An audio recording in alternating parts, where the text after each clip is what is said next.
The palace comes apart against a bruised sky, its golden ribs splitting under the force tearing into it. Fire floods the wreckage from within, a wall of white light swallowing the ruin. The blaze narrows into a spinning cross of light, blinding and absolute. The blow catches Jaehwan square in the chest and throws him back. His eyes go wide. There is no time left to dodge. Garam Samyeong swings, fire following his arm around in a burning arc. The blows land one after another, and Jaehwan has no answer for any of them. He swings again, and the strike detonates on impact. The fire fades from the air. A bare foot comes down soft on the scorched floor. Garam Samyeong glances down at the burn on his own shoulder, unbothered. Are you already tired? The ceiling comes down around Jaehwan as he reels. Hey, a voice reaches him from somewhere he cannot place. You're not going to die in this hellhole, are you? If you die, then we all die with you. Have you forgotten? The memory of a blood-soaked room flickers behind his eyes. How hard we worked to come this far. Jaehwan stands motionless before them, sword lowered. Don't be foolish, just run. You've already tasted. Jaehwan collapses, blood soaking down his arm. Enough despair. I was hoping you'd last longer than that. Too bad. Jaehwan drives his blade into the ground and holds there, meeting Garam Samyeong's stare without blinking. Too bad, Jaehwan repeats it back, low. What do you mean? The blade reforms in his grip, and something new marks his arm. He's lost his damn mind. I forgot for a moment that he's me too. All right. Jaehwan rises, sword in hand, the shapes of dead companions gathered around him. Just this once, Garam Samyeong's breath catches. Something in the air has changed. Heat rolls off Jaehwan in waves as the two faces of him press together into one. The fire settles into him, and something in his stance goes still and certain. Light rings out from a mark now burning behind his eye. The sky above them tears apart. Genesis breaks open around him, the sky itself tearing red. I don't believe it. He unlocked Genesis. Jaehwan stands before it, sword in hand, as it opens like an eye. The fourth stage is the power to turn falsehoods into truth. The power to turn faith into reality. The world folds itself into a perfect ring around him. He closes his hand around it, and the blade answers, pulsing like something alive. Fourth stage of awakening, hypothesis. Is that your world? The name destruction suits it. It seems to deny everything in existence. What an unhappy world, created only for the purpose of destroying another world. But still, he lunges, fist blazing. That doesn't change anything. Their strikes meet in a blinding cross of light. The ground gives way beneath the force of it, crumbling into a wide crater. Now, this is more like a real fight. Blade and fist trade blows too fast to follow. Impact after impact bursts across the ruined ground. This is so much fun. It reminds me of my fight with that dream demon 1,000 years ago. Thank you for allowing me to experience this thrill again. However, I'm still going to have to end this. The blade grazes past him, impossibly close. Garam Samyeong swings again, sending Jaehwan hurtling backward. He crashes through the wreckage and skids to a halt. Jaehwan plants the blade and glares back up at him. Garam Samyeong's eyes narrow, reading the counterattack coming. The two forces collide, dead center in a blinding flash. The blast tears through everything around them. Light bleeds out of the blast and fades into drifting dust. Fire blooms outward in a white-hot flower. It swallows the wreckage whole.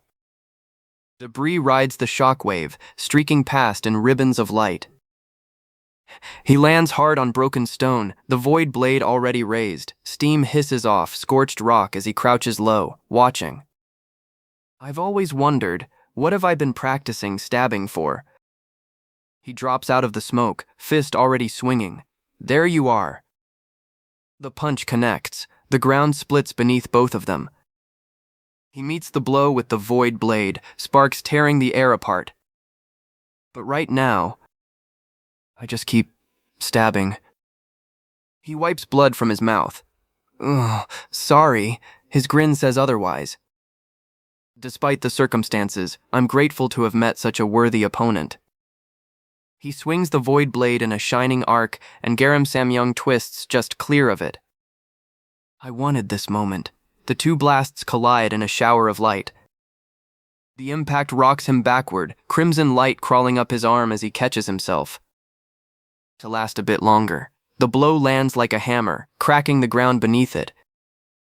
Garam Samyeong springs clear, red light trailing off his coat. Is this the best? His blade cuts past in a bright arc. The system can do?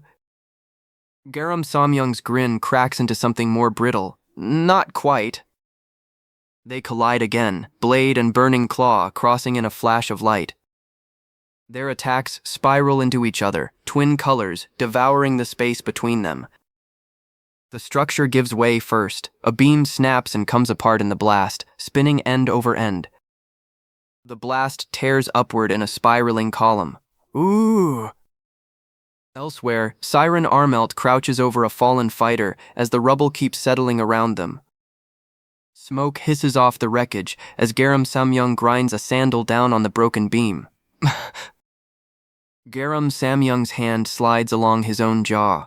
This is the most enjoyable battle I've had in 1,000 years. I didn't expect to encounter someone like you in chaos. His fist swings around in a wide arc. I'm so touched. Garam Samyeong. The name lands like an accusation, and something in his face tightens. He watches Jaehwan close the distance. I sensed it as we fought.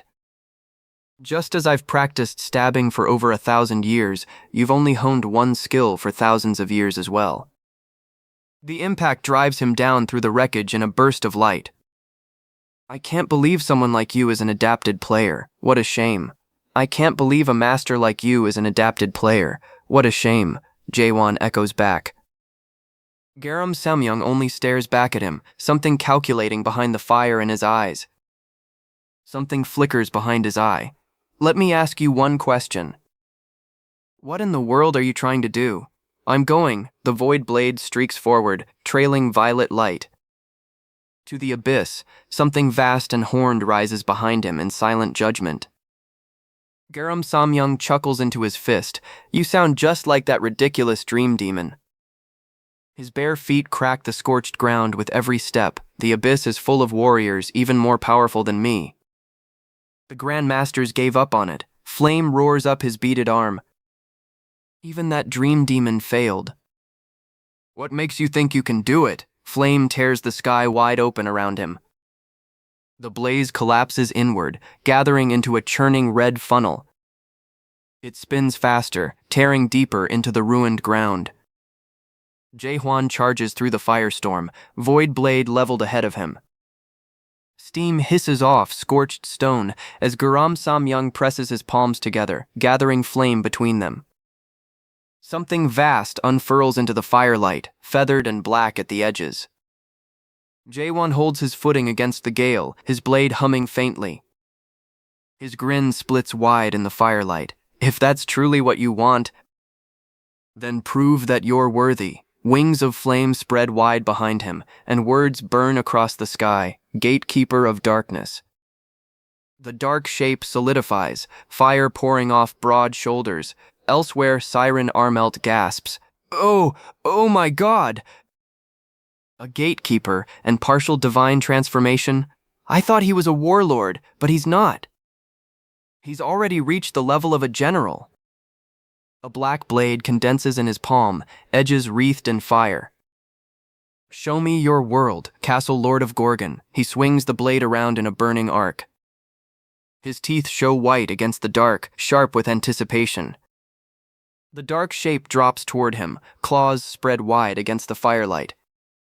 Gatekeepers serve to guard the world within the system. Is that the kind of thing people who love the system are capable of summoning? The moment I saw the gatekeeper, I realized something. The reason I've fought to survive until now. Violet fire meets a wall of cyan light, neither side willing to yield, is to destroy that world. Wow, he breathes, watching the blade blaze black and cyan. The blade grows monstrous in his hands, crackling with light. I'm putting everything I've got into this attack. He drives forward, the blade trailing a comet's tail of light. Yeah!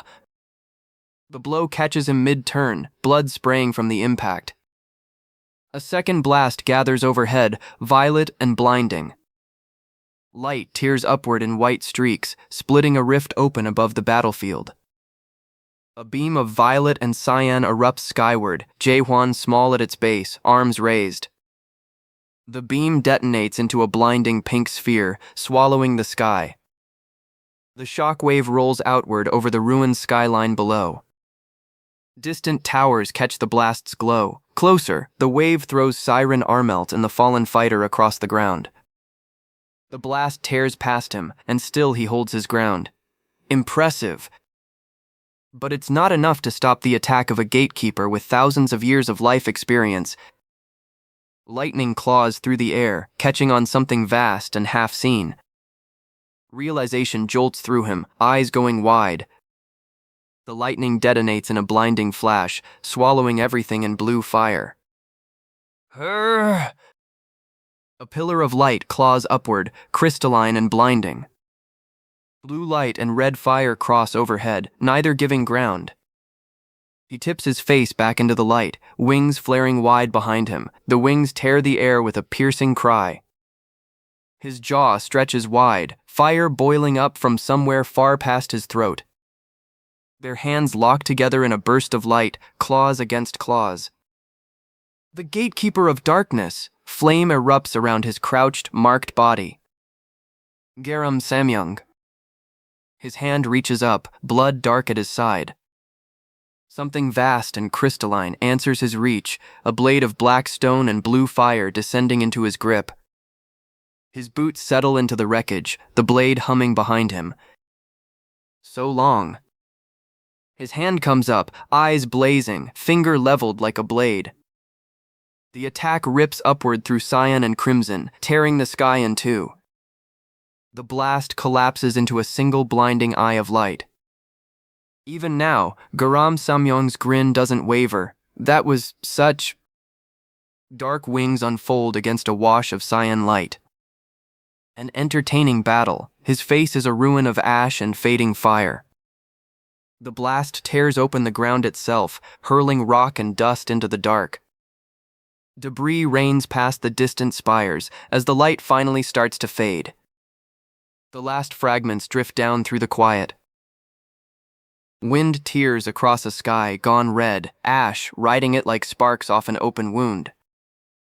The ground splits, and gold light drives up through the red like blades. A web of fracture lines spreads out from a single point, and at its center, someone hangs suspended, alone in the wreckage.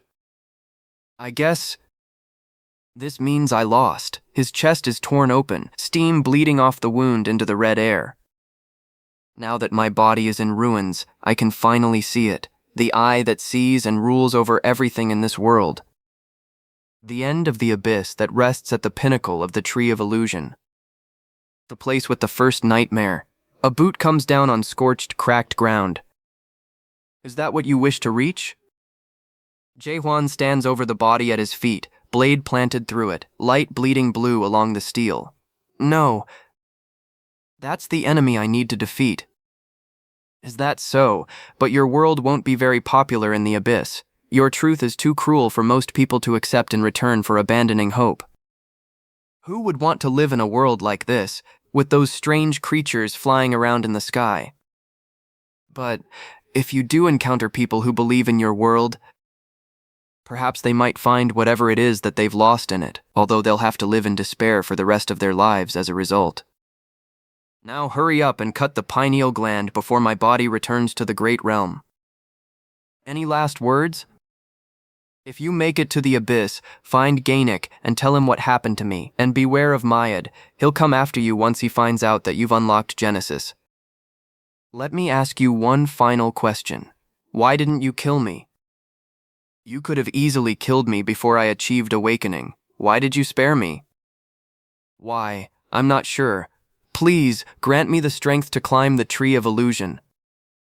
This world isn't normal. Existence has no value here, and life is devoid of all nobility. It's not too late. A young figure falls toward the center of a vast stone spiral, ringed in light. To change this world, we just have to destroy the first nightmare at the top of the tree of illusion.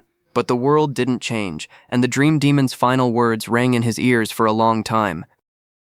Is that this world's answer, or is it really your own answer? Let's just say I wanted to repay my debt to Mulak. That was a long battle.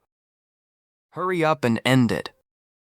Jaehwan's fist rises, light coiling around it, and so, precisely 917 years and 244 days after Mulak's Abyss expedition failed. Elsewhere, Siren Armelt carries a fallen fighter, clear of the golden ruins. Jaehwan's eye is steady, watching. The blade drives home, light tearing loose around the impact. And so, chaos was finally liberated from the Recovery Palace. Night settles over Gorgon's towers, and below them a market comes alive with lantern strings and noise. A cask spills over, drink sloshing free amid the celebration. A scarred man drinks alone at the edge of the noise. Someone's shadow crosses a lit window. You're still alive. You didn't come to the last meeting, so I thought you might be dead. I'm not that easy to kill. I'm one of the 10 lords, after all. Jaehwan just laughs, low. I heard that you defeated Garam Samyeong. That's right.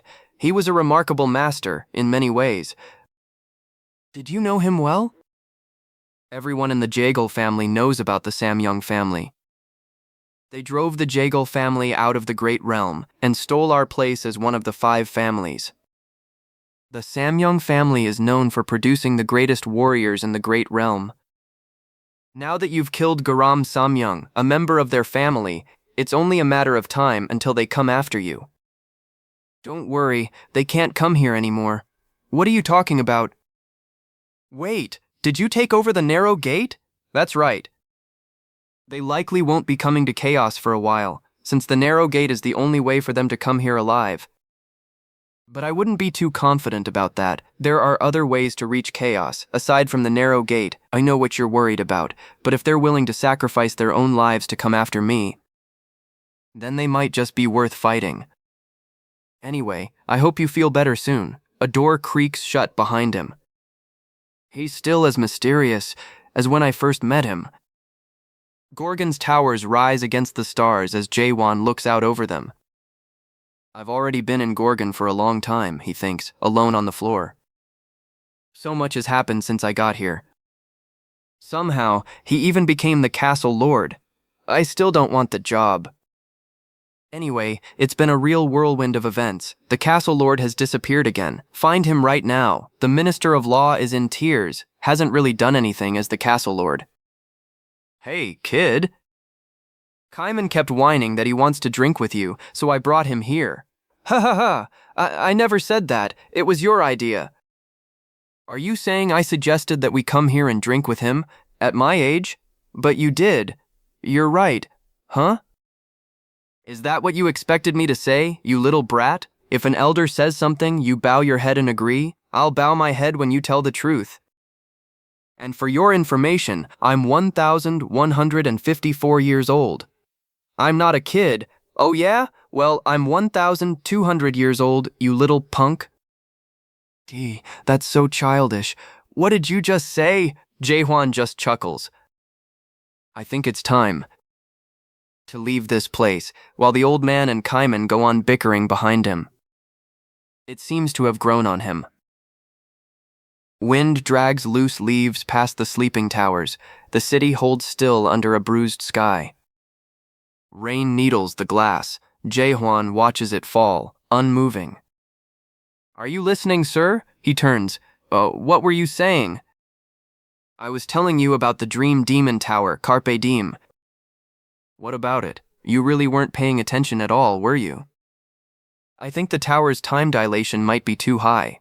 Really? A growing number of people trying to achieve awakening are committing suicide, sir. He says nothing. I'm not surprised. Time is dilated by a factor of 100 on the first floor alone. Excessively concentrated time is harmful for spirits. And it's certainly not easy having to withstand that pressure for hundreds of years. But awakening can't be achieved without going that far. Have Michael adjust the tower. Yes, sir. Simply stabbing or slashing a bunch of times isn't enough to unlock awakening. Tell him to remind the people of that. We need a long-term system to produce awoken ones, but whoever doesn't want to awaken should be excluded from the training. Awakening isn't everything. Adaptation is another possible solution as well. Do you really believe that, sir? Everyone sees things differently. Awakening isn't necessarily the best path for everyone. Some people find meaning in life from adaptation too. He says nothing. Why? Is something wrong? Their hand clenches. As you know, my lord, I recently reached third stage awakening.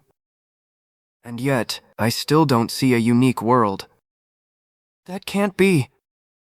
Although their appearances differ depending on a person's individual abilities, every awoken one that reaches oblivion acquires a unique world.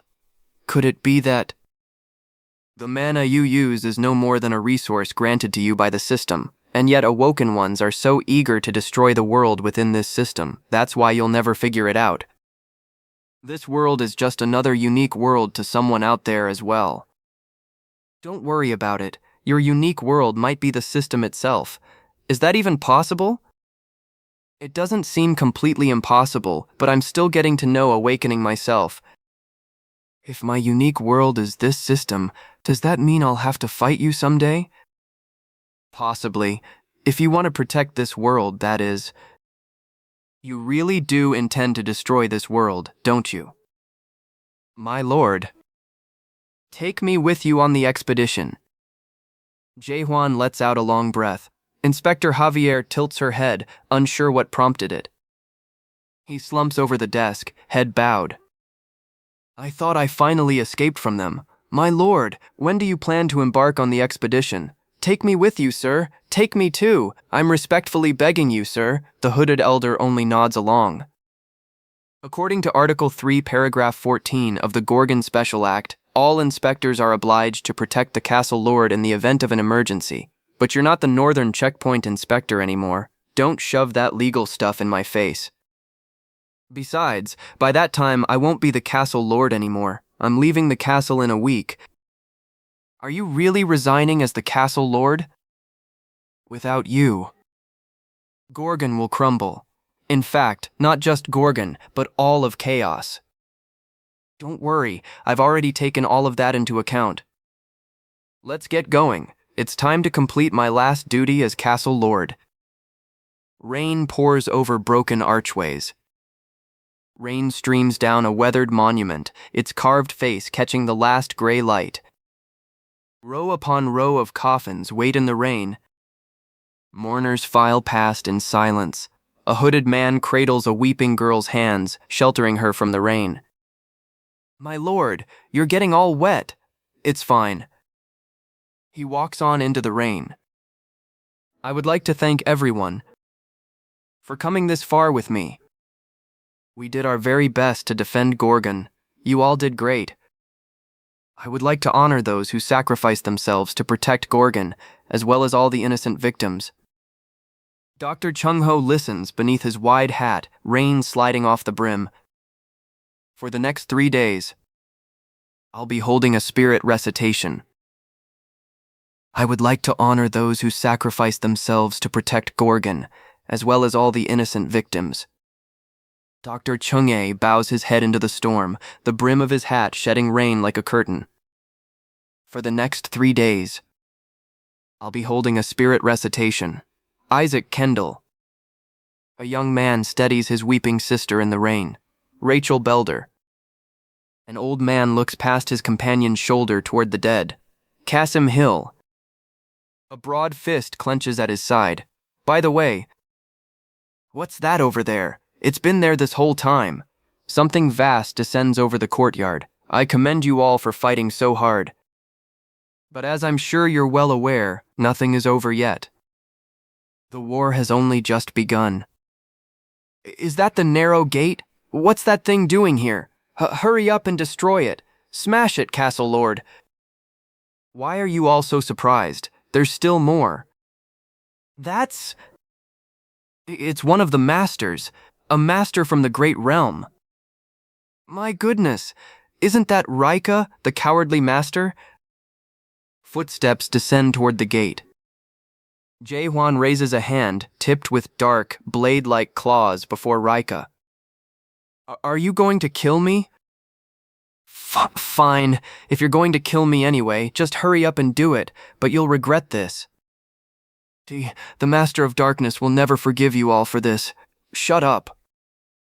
Jaehwan's claws close around Rika, pink tendrils whipping free. Rika's severed claws strike the stone. Rika screams.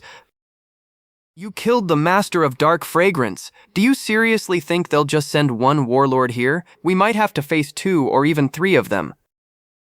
I won't kill you here. I want you to go back and tell your master something for me. He's welcome to come after me if he wants war. I'll be waiting for him at the top of the Tree of Illusion. A crow watches from the branches. A mantis creature stirs in the grass below a distant colonnade, a second bird's shadow crossing its shell. Why the hell would you do something like that? You're not really going to fight the Master of Darkness, are you? You should have just destroyed the narrow gate. How could you let the cowardly master go like that? Now they're definitely going to seek revenge against us. Stop panicking. At most, they might send a few generals. The Great Realm is at war. The Grand Masters won't risk coming here themselves. I knew you weren't right in the head, but you've completely lost it now. You killed the Master of Dark Fragrance. Do you seriously think they'll just send one warlord here? We might have to face 2 or even 3 of them. And if they come with warriors from the 5 families, then the situation will get completely out of hand. That's exactly what I'm hoping for. A crow's wing beats low through the grass. Once we defeat them, it'll be a totally different story. Siren swallows hard. Is that what you came to ask me about? I didn't think you cared about what happens in chaos. Oh, I came to hear what you promised to tell me. I want to know. What in the world you obtained from the 8 gates of hell? What? Are you sure? Did Mulak Armelt really leave that there? Yeah, it was your godfather's memory. How can I trust you? It was a cold winter. What? It was midwinter. When I found the egg. The egg was at the roots of the Tree of Illusion. In the 6th zone. A small shape descends through falling snow toward a pool of pink light. In that land of cold and sleet, a bright, shining egg was waiting for me. A horned, masked figure raises a hand over the glowing egg. At the time, I was so nervous. It was my first time picking up an egg. How could I ever forget that moment? It was the creation of a being born of dreams that lives on dreams throughout the course of its life. I could see the face of the little creature peeking through the egg's thin outer layer. The moment that I saw the face of the child born from the egg, I realized that my godmother was right. There's nothing lovelier than the sight of a newborn baby. Wouldn't you agree? What? A boot meets stone, unhurried. There's nothing more adorable than the sight of a newborn baby.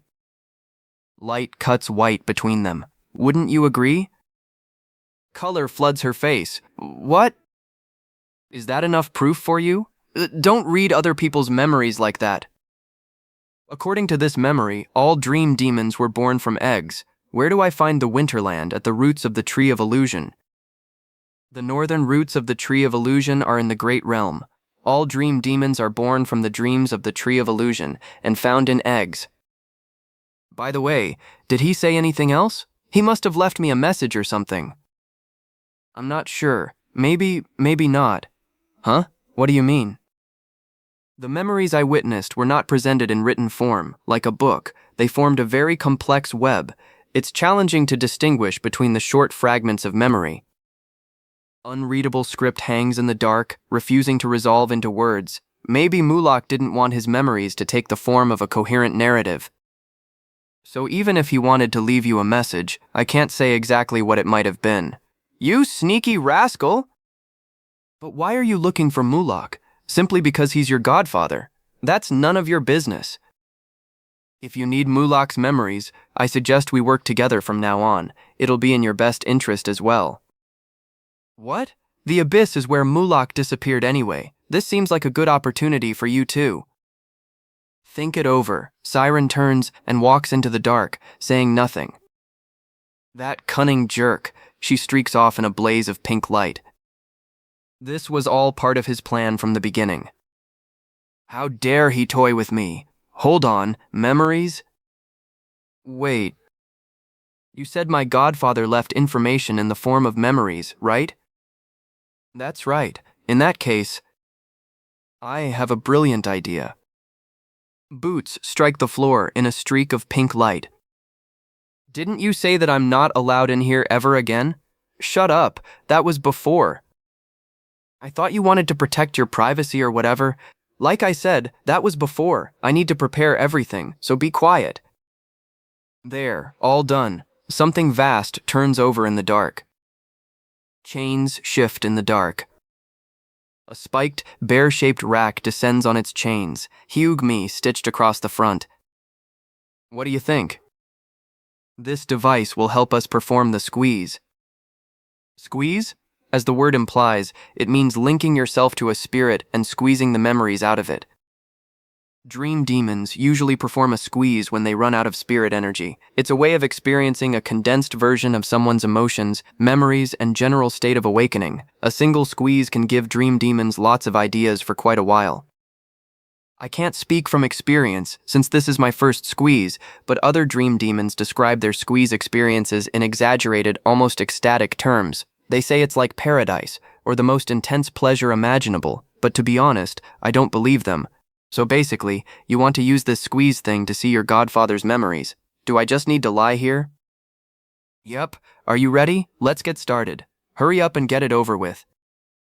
The spiked rack locks shut around him. Let's see how cocky you are, once the squeeze begins. Squeezes cause intense pain as well, but only to the person having the memories squeezed out of them, of course. A single sound escapes him, forced tears through the room. Light coils around her in ribbons. What's going on? Why is this hurting me even more than him? I'm the one casting the spell. I knew he was tough. But his mental fortitude surpasses even my expectations. Light spirals inward, pulling everything toward its center.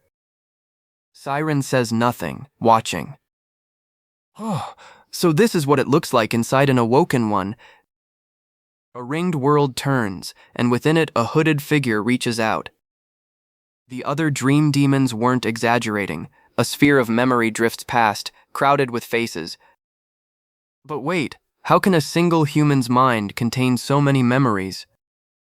When he beat the 8 gates of hell before, I knew he was no ordinary human, but this is way beyond what I can handle.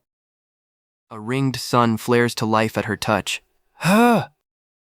I'd better stay sharp. If I'm not careful, I might end up trapped in his mind. I'll just find my godfather's memories and get out of here. She drifts on through a field of worlds. The deeper I go, the more memories there are. Oh no, I can hardly see. If that's the case, then I don't have a choice. Instead of just staying here, I'd rather take a risk and break through them. She tears forward, a spear of light. Wings cut the light like blades as she plunges on. She breaks through in a wash of white. Beyond her, a golden world burns, carved with markings she can't yet read. Unreadable runes burn across the gold, and a small shape stands silhouetted against them. There they are. My godfather's memories. A masked figure and a small horned child hold an old, charm-covered remote between them. I finally found a clue. Godfather, Godfather. Siren, there you are. Come here. Light gathers between them, rising. Wait, no, I tried so hard to find you, Godfather. I've been looking for you for 900 years. I swear I'll find you. Got it? I promise. A small shape spins deep inside a burning golden world. The memory falls away behind a curve of worlds, small and distant now. Huh? I was trapped in his mind, and then what happened? Wait, where am I? She stands alone on the rooftop, the city glowing below. Wait, towers climb into a bruised night sky, none of them familiar. Where am I? She drops onto a rooftop, hair unraveling in the wind. It's a good thing I altered my appearance, just in case. I had my doubts. But this is Earth, isn't it? Below her, the street fills with ordinary people, none of them aware she's among them. World 294, Earth.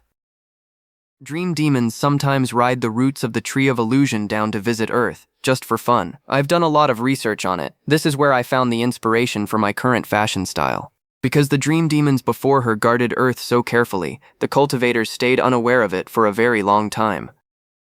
I must have fallen into an uncanny based on planet Earth. I didn't know he was from Earth. Siren, there are unconscious realms known as the uncanny within existence.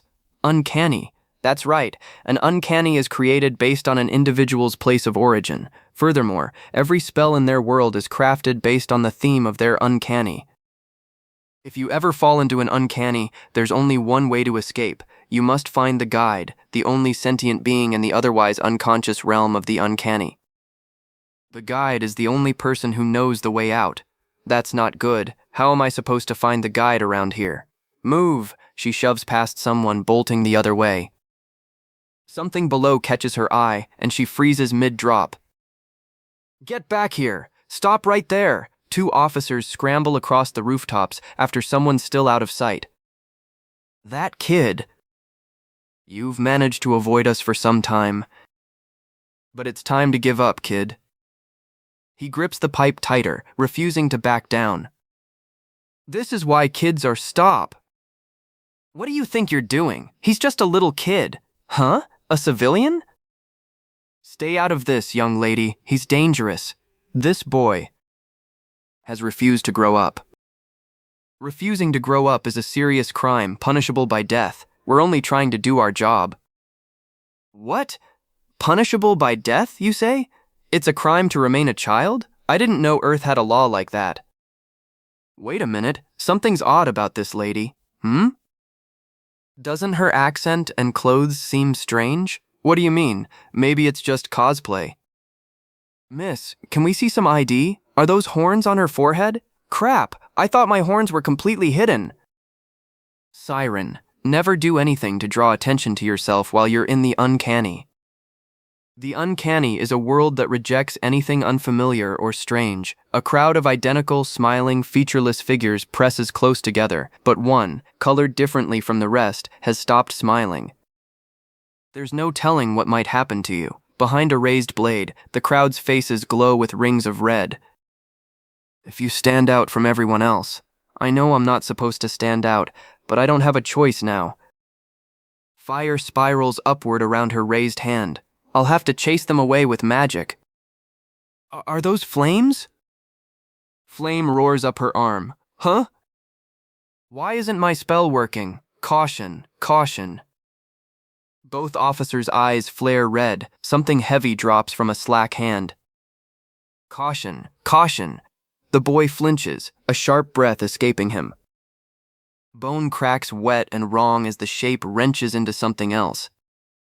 Caution, caution. Foreign matter detected. A ruined, screaming mouth splits where a face used to be. She steps back, heels scraping the ground. Eliminate immediately. Both shapes spring at once, jaws split wide. Huh, wait.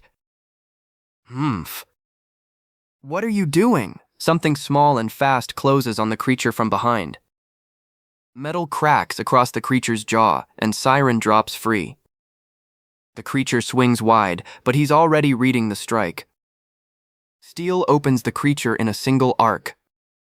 Eek, he's so fast. I knew it was him. He's the guide, the only sentient being in the unconscious realm. My godfather told me the guide in the uncanny reflects the person's mental age. This kid must be him. Hey. Who are you? The uncanny's guide. You sure are a brave little guy, wandering around this dark place all by yourself. I have to be brave if I want to survive. Can you fit in here? Of course, no problem. What do you take me for? Okay, then follow me. Those sharp eyes, that stubborn look on his face. This is obviously Jaehwan when he was younger. But if the guide reflects his mental age, that means he's a complete child on the inside. I'm going to tease him forever when I get back. Ugh. If what you say is true, then you must have drifted here from the canal of memories. Memory fragments sometimes get lost and end up here by mistake. Although this is the first time a living being like you has visited here. Huh? Why are you looking at me like that? This world appears to be filled with adults, and this little guy is the only child here. Have you always lived here, with those police officers chasing you? Yeah. Why does this world try to kill kids who don't want to grow up? Because everyone's an adult here. The uncanny is a world that eliminates anything that stands out, because everyone looks the same. I have a question for you too. What is it? What kind of person am I on the outside? Not that I really care. I see. He's curious about his outer self. How should I describe him? Come to think of it, I hardly know anything about Jaehwan. What kind of things would this boy like to hear? He's just like you. But isn't the outer me an adult? No, he's a big kid. Just thinking about it drives me up the wall. So the outside me is a kid as well. It's so cute how happy he is about that. Anyway, I'd better get you out of here. What? Along with this thing that came here with you. What's that? It's a memory fragment that was stuck in your hair. A memory fragment? This was in my hair? Oh, was it there when I entered this place? You're going to send this memory fragment and me out of here? Do you know how? Of course, it's what I do. The shard rises free of its own accord, turning slowly in the air. My job is to restore misplaced memories to their rightful place.